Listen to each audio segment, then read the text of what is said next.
Hi, it's Terry Gaines. I'm going to give you some assembly tips on creating this fun fold standout card. The image on the front stands out from the rest of the card, and it's a real fun card to make.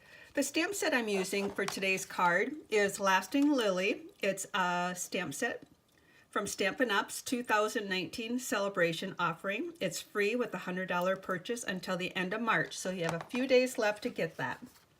The card base for the card is 5 1/4 by 8, scored at 4, which is right in half, and then scored at 6 3/4, which is towards the edge of the paper here. I'm going to stamp a background stamp, the hardwood background stamp, on this card. For the background stamps, I like leaving them right on the table, rubber side up. This is a well-loved stamp set. I use it all the time.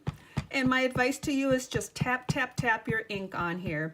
You don't want to push too hard. You don't want it in the crevice of the stamp. You just want it on the surface. This is the front where the score lines. I'm going to tip that over. I'm going to hold this closed with the fold line. Fold is what I'm going to put down first. I'm going to put about an 1/8 inch spacing and look at the top and bottom to make sure that I have the stamp around all edges. Take a piece of scratch paper and then cover that up and use the flat of my fingers to apply pressure.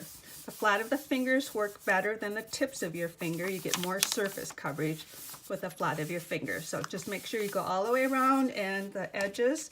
A lot of times I forget to do the corners.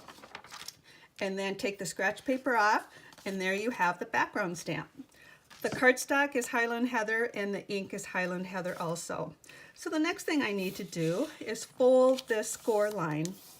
And then I'm going to use this grid and a paper snips and go up about 1 3/4 inch and cut into this fold.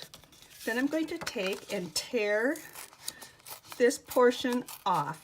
So I'm going to go on a little bit of an angle towards the top and angle down.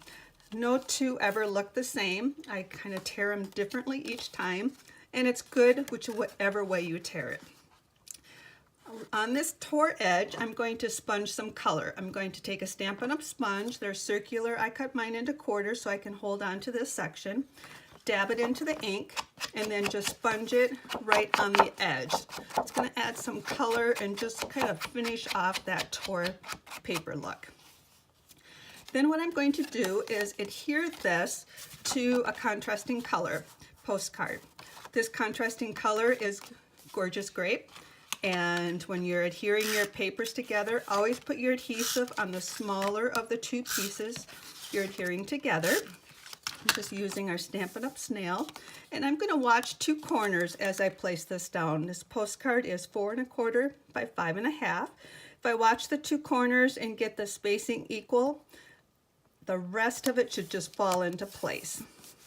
This fold is right, it's going to fold it like this. This is right where we're going to put our standout image.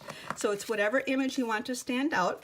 I've pre-stamped the Lasting Lilies in the Highland Heather card ink and pear passage for the stems.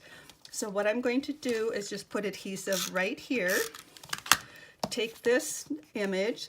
I'm going to place bottom of the image to match the bottom of the card and center it and adhere that down. While I have it closed, I'm going to take a sentiment, and this sentiment I'm using is right in the same stamp set.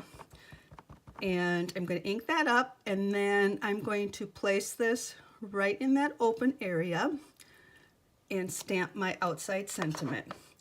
To finish it off, I have a bow that I use the Stampin' Up! Silver 3/8 inch metallic ribbon. I'm going to use a mini glue dot and attach that right below the flower images, and that finishes off the card.